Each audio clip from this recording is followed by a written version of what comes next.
Ça va? OK, on est dans Matthieu 26. Matthieu 26. Et on va lire quelques versets dans ce chapitre à partir du verset 26. Matthieu 26, verset 26. Matthieu 26, et nous lisons, « Pendant qu'il mangeait, Jésus prit du pain, et après avoir rendu grâce, il le rompit et il le donna aux disciples en disant, « Prenez, mangez, ceci est mon corps. » Il prit ensuite une coupe, et après avoir rendu grâce, il la leur donna en disant, « Buvez-en tous. » Verset 28. « Car ceci est mon corps, le sang de l'alliance, qui est répandu pour plusieurs, pour la rémission des péchés. Je vous le dis, je ne boirai plus désormais de ce fruit de la vigne jusqu'au jour où j'en boirai du nouveau. Où j'en boirai du nouveau avec vous dans le royaume de mon Père. » Prions. Seigneur, merci pour ta parole ce matin. Merci parce que c'est une parole qui saura certainement parler à nos cœurs, qui saura, Seigneur, nous emmener au pied de la croix. Nous considérons cette table ce matin et comment, Seigneur, tu veux encore agir dans nos vies, que tu ne nous as pas abandonnés, qu'au contraire, que tu veux à nouveau te faire connaître à chacun de nous. Et je prie, Seigneur, que nous puissions comprendre la signification de ce qui est devant nous ce matin. Que ton esprit, ton Saint-Esprit puisse nous éclairer, nous aider à comprendre ta parole. Nous te remercions, Seigneur, parce que tu es fidèle et bon envers chacun de nous. Et nous saurons te donner l'honneur et la gloire. Amen. Amen. On raconte que deux équipes de basketball s'affrontaient pour le championnat. Et aussitôt que l'une d'elles prenait les devants, elle jouait ce qu'ils appellent, en langage de basketball, les 4 coins. Okay? Autrement dit, les joueurs se passaient la balle tout en évitant que l'autre équipe en prenne possession. À un certain moment de la partie, l'une des équipes a réussi à garder la balle pendant 15 minutes. Les spectateurs ont commencé à s'impatienter et à huer. Le match, apparemment, était à la télévision. Et là, il y a eu une pause commerciale. Après la pause, on pouvait voir la même équipe faire encore le même jeu pour encore plusieurs minutes. Donc, c'est à partir de ce moment-là que les autorités ont instauré un nouveau règlement, celui du 45 secondes, ce qui fait qu'une équipe de basketball ne peut pas garder le ballon plus que 45 secondes avant de lancer au filet. Vous savez, on nous dit que la répétition crée l'ennui. Et nous avons ce matin, chers amis, des versets qui abordent ce qu'on appelle, d'habitude, le repas du Seigneur. Depuis 2000 ans, les chrétiens partout dans le monde prennent ce repas. Alors, une question très importante se pose à notre esprit ce matin. Pourquoi posons-nous ce geste? Bien, il faut un peu d'histoire. Afin de bien répondre à cette question, il faut en somme revenir à la première fois qu'il a été fait, avant même qu'il devienne une sorte de rite ou rituel. Vous vous souvenez, là, hein? Jésus avait fait venir ses disciples dans la chambre haute. C'était le soir où Judas allait le vendre.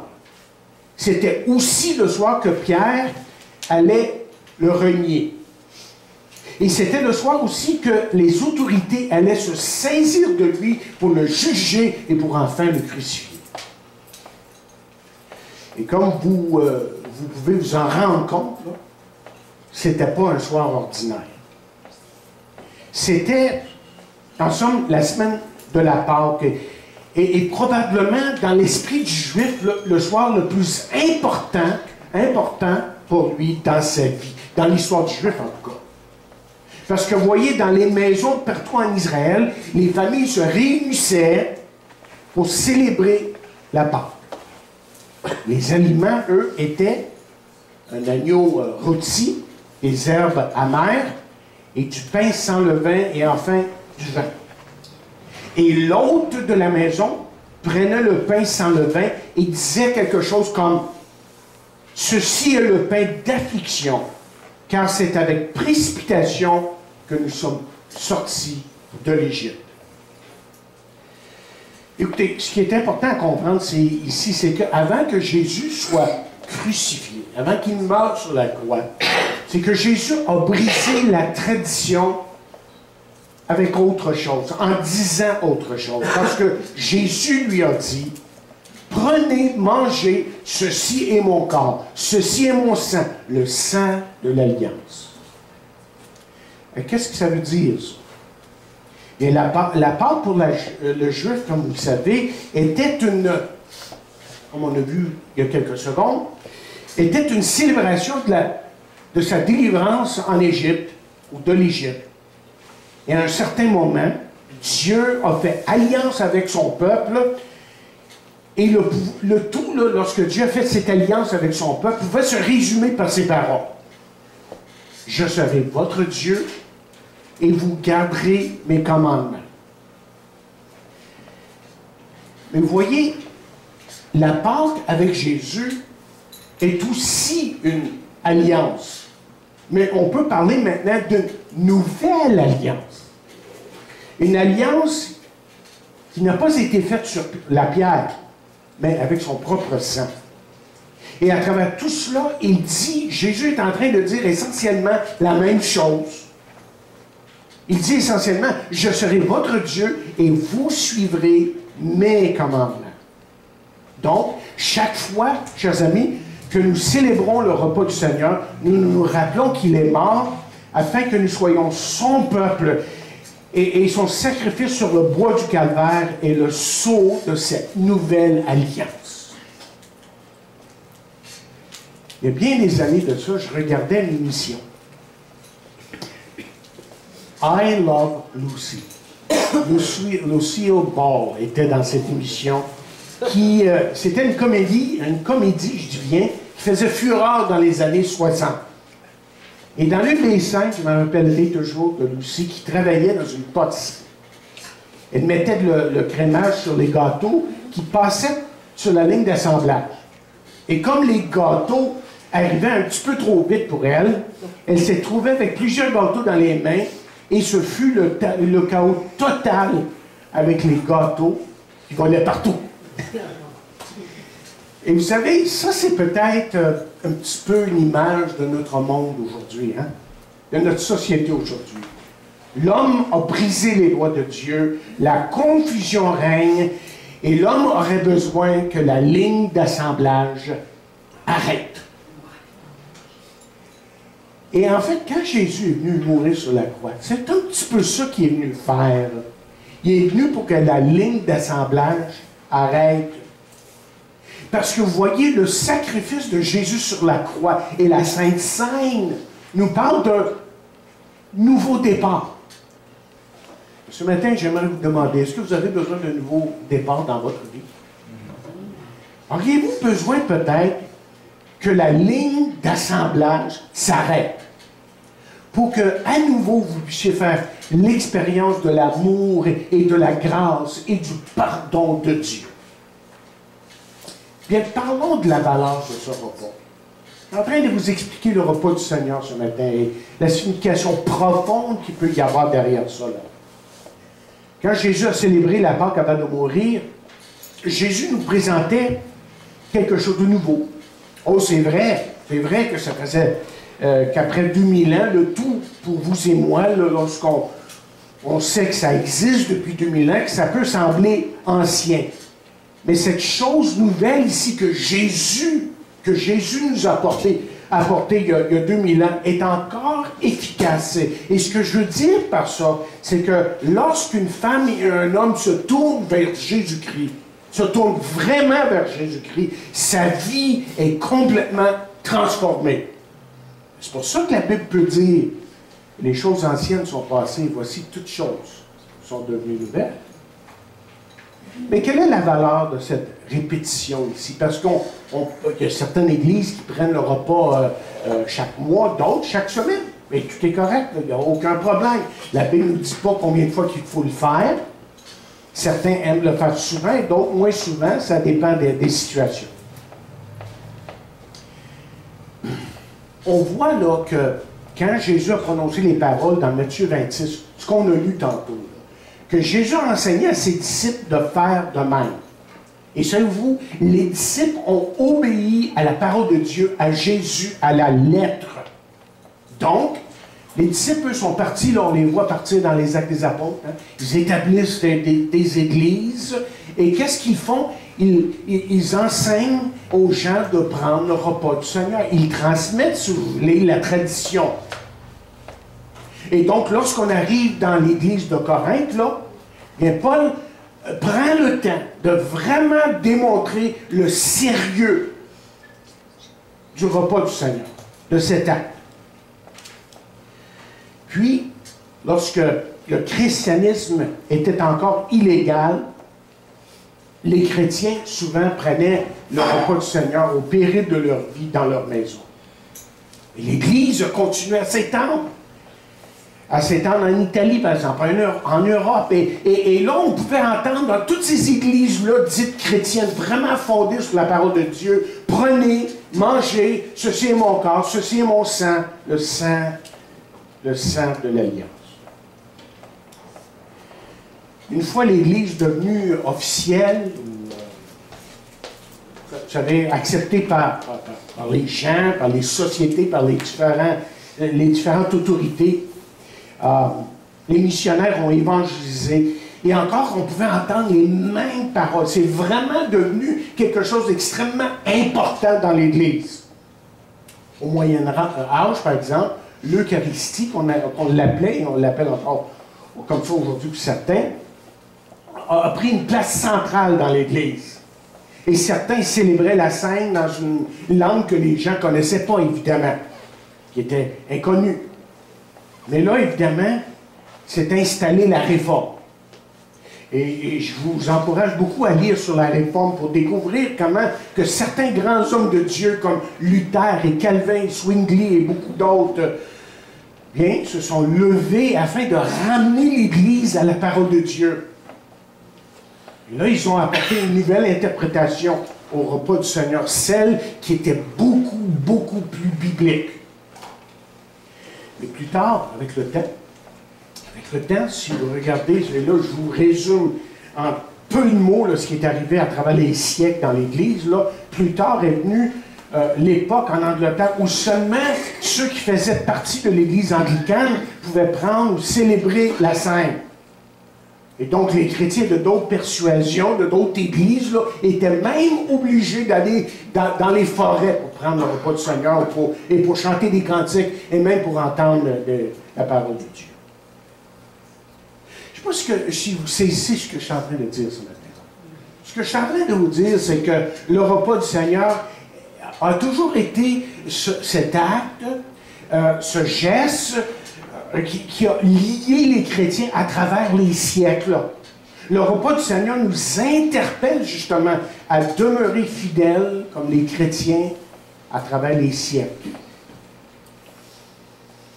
Ils sont demeurés fidèles. Parce que vous voyez, leur fidélité à travers les siècles, on parle depuis 2000 ans, là, a fait en sorte que vous et moi aujourd'hui, nous avons la parole de Dieu. Nous avons l'évangile de Jésus-Christ. Donc, c'est tellement important que nous puissions continuer dans les mêmes traces, dans le même chemin. Que nous puissions partager notre foi, prêcher l'Évangile, prendre le repas du Seigneur et interpeller les gens afin que les gens reconnaissent justement que Jésus-Christ est mort la croix pour eux et que Jésus-Christ leur offre la vie éternelle. Quelque chose de vrai en ce qui a trait à Dieu. Et les gens aujourd'hui, vous savez, cherchent à connaître Dieu. Ils se posent des questions concernant Dieu, si c'est possible de le connaître. Mais vous savez très bien que Jésus a dit, « Je suis le chemin, la vérité et la vie, et nul ne vient au Père que par moi. » Alors Jésus nous a offert dans la parole de Dieu, et durant le temps que lui marchait les rues de Jérusalem et d'Israël, le seul chemin vers Dieu. Et je sais qu'aujourd'hui, ça, c'est pas moderne. On va dire, voyons donc, t'es pas mal les trois. Alors, il aurait fallu dire ça de Jésus aussi. Mais n'est-ce pas normal que de penser que si Dieu, dans toute logique, est logique avec lui-même, que Dieu aurait un chemin et un seul chemin. Mais c'est exactement ce que Jésus-Christ est venu faire. C'est de nous dire que le chemin vers Dieu n'est pas une religion ou même une église ou un code à suivre, mais que le chemin vers Dieu, c'est d'aller vers lui et de réaliser que lui est mort sur la croix pour nous enlever ce qui nous empêche d'aller vers lui. Et qu'est-ce qui nous empêche d'aller vers lui? Mes chers amis, ce sont nos péchés. Et la Bible dit que tous ont péché, sont privés de la gloire de Dieu. Et nos péchés, c'est de briser les commandements de Dieu, la loi de Dieu, c'est notre égoïsme, c'est notre haine et tout le catalogue là, que vous pouvez faire pour vous-même et de réaliser que tout ça fait en sorte que vous ne pouvez pas connaître Dieu par vous-même. Mais qu'il a fallu que Dieu intervienne. Dieu est intervenu en votre faveur pour que vous puissiez aller vers lui. Et qu'est-ce que Dieu a fait? Mais la Sainte, le repas du Seigneur, la Sainte Sainte, nous le dit.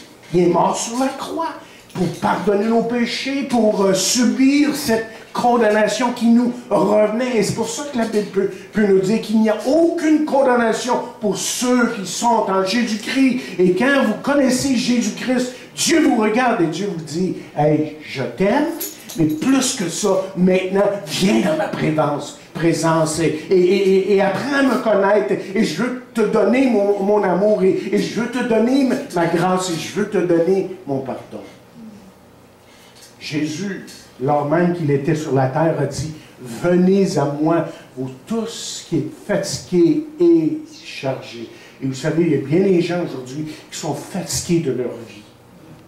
Il y a bien des gens aujourd'hui qui sont fatigués de leur travail. Il y a bien des gens, même des jeunes qui sont tannés de se faire rejeter par les autres, de se faire regarder de travers comme s'ils étaient ou elles étaient étranges parce qu'elles font peut-être les choses un peu différemment.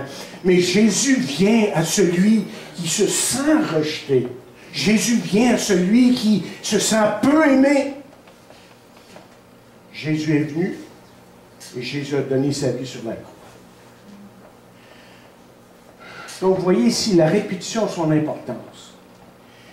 La répétition qui comprend le repas du Seigneur, ça nous rappelle ce qui est important. Là. Et vous voyez, sans avenir, quelqu'un écrit, sans avenir, le tout demeure sans réel ou véritable valeur.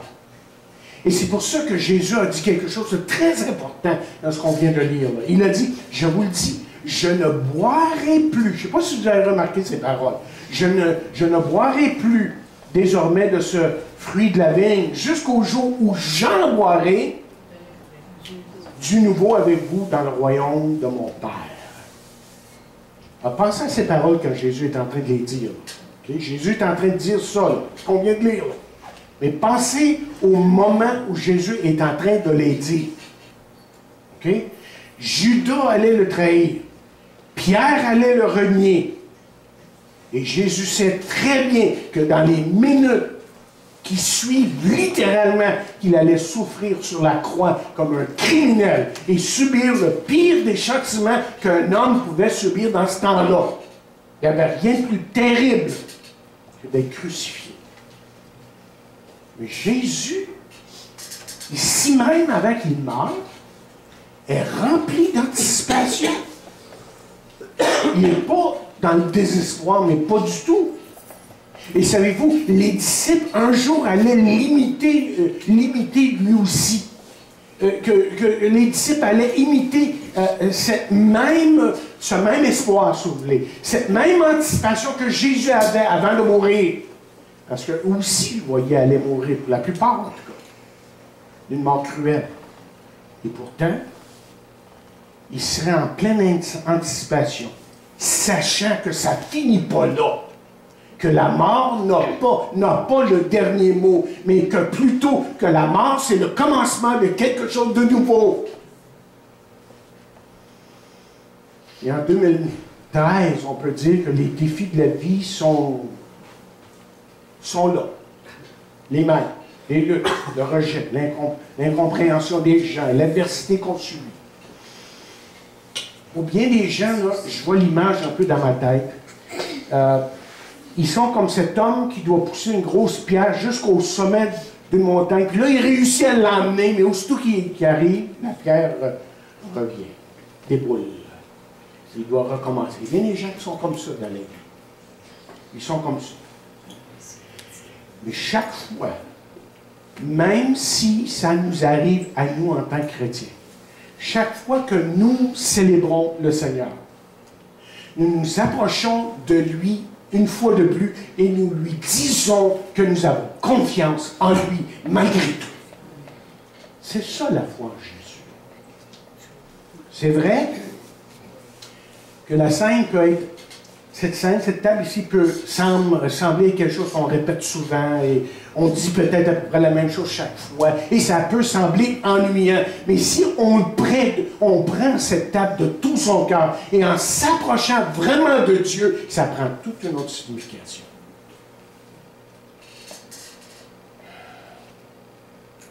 Prendre le repas du Seigneur, c'est comme se placer dans un appareil qui retourne dans le temps. Parce que vous voyez, le moment que je me mets devant cette table, que je me place derrière cette table, vous et moi, on se souvient de cette soirée solennelle avant que Jésus meure. Et on se rappelle qu'avant nous, que des milliers de gens ont pris la scène au péril de leur vie, parce que pour eux, c'était mieux d'obéir à Dieu que d'obéir aux hommes. Et on se rappelle aussi, lorsqu'on prend le repas du Seigneur, que ce que Jésus-Christ a fait à la croix, c'était de mettre le clou final aux choses telles que le péché, la mort, et à l'œuvre même de Satan. Mais il y a autre chose aussi qui est extrêmement importante, puis je termine avec ça, en ce qui a trait à la scène. Voyez, la scène ne nous parle pas juste du passé. Elle ne nous parle pas même juste du présent. Mais elle nous parle du futur, de l'avenir. Avez-vous bien écouté la parole de Dieu qu'on lit assez souvent quand même lorsqu'on prend le repas du Seigneur? C'est les paroles même de Paul qui rejoint évidemment les paroles de Jésus lorsqu'il dit que toutes les fois que vous mangez ce pain et que vous buvez de cette coupe, qu'est-ce que vous faites? Il dit, vous annoncez la mort du Seigneur, et là, le reste est important, jusqu'à ce qu'il vienne. Jusqu'à ce qu'il vienne. Alors, voyez, dans l'adversité aujourd'hui, pourquoi est-ce que le chrétien peut lever sa tête et dire, « Hey, c'est vrai que c'est dur, c'est pas facile, mais je peux regarder de l'avant parce que celui qui est venu a promis de revenir. Et je sais que je vais être avec lui un jour, que la mort n'aura pas le dernier mot.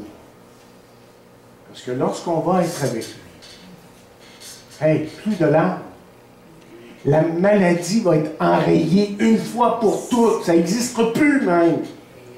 Il n'y aura pas de désespoir. Il n'y aura même plus de chômage. Mais avec lui, ce sera... Imaginez, hey, les gens, j'y pense des fois, là. Puis combien de fois qu'on entend les gens parler d'un monde idéal. Hein? Ils voudraient vivre dans un monde idéal, puis ils veulent revenir à leur jeunesse d'antan. Hein? Puis si on pouvait trouver la solution. Mais moi, je vous dis, la solution, on l'a. C'est Jésus. C'est Jésus. Hey, si vous connaissez Jésus-Christ, tout ça, là, il vous l'a promis. Ouais. Pensez-y un instant, le monde cherche ça, puis Jésus dit, hey, je suis prêt à tout vous donner, seulement, il y a un chemin à emprunter. L'homme dit, Ben non, moi, j'ai ma manière, j'ai ma religion, puis moi, là, moi, tu vas t'arranger de travers. Monsieur. Parce que Jésus a été très clair. La Bible est très, très claire. Il n'y a de cela en aucun autre, nous dit Acte 4, verset 12, en aucun autre. Le seul nom qui nous a été donné pour connaître la vie éternelle et tous les bénéfices de la vie éternelle, c'est Jésus. C'est le seul moyen. Et c'est pour ça que l'évangile de Jésus-Christ aujourd'hui, chers amis, c'est le message le plus proclamé dans le monde.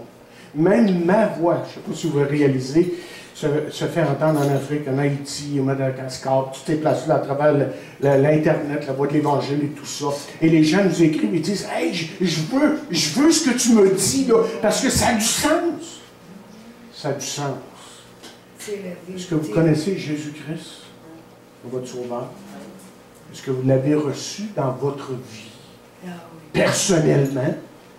C'est beau de reconnaître, bon, qu'il est mort sur la croix et tout ça, et connaître l'histoire de Jésus, peut-être à part verser quelques larmes, et dire, tu t'en manges un peu qu'il est mort sur la croix. Puis on l'a vraiment maltraité. C'est pas assez, ça. Pas assez. Il faut que vous l'invitiez dans votre vie, dire, Seigneur, sois mon sauveur. Et sois mon Seigneur, sois le maître de ma vie. Et j'ai besoin de toi. Je ne peux pas moi-même, comme le chant disait de John Littleton, je ne peux pas moi-même, mais je sais que par lui, par celui qui me fortifie, je peux tout. Et donc, approchons-nous de la table du Seigneur ce matin. Et donnons nos vies au Seigneur à nouveau. Parce que c'est ça la table du Seigneur. C'est à nouveau, vous et moi, nous nous donnons au Seigneur et nous reconnaissons que par lui, nous pouvons tout. Amen.